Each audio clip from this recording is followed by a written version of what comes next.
Nakakabilib si Enrique Hill dahil kasosyo na siya ng MQuest Ventures ng kilalang businessman na si Mr. Manny V. Pangilinan.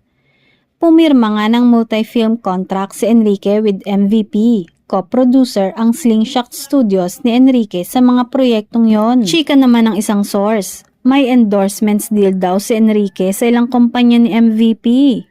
Bukod kay Enrique, pumirma rin ng kontrata sa kumpanya ni MVP si Maha Salvador.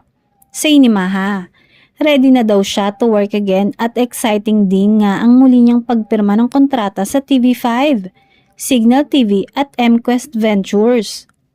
Say ng isang insider na 3 TV shows at isang pelikula ang gagawin ni Maha sa kumpanya ni MVP. Ang bongga nga ni na Enrique at Maha. Syempre mas bongga si MVP dahil talagang nagpatali sa kanya ang dalawa sa pinakamaningning na showbiz stars.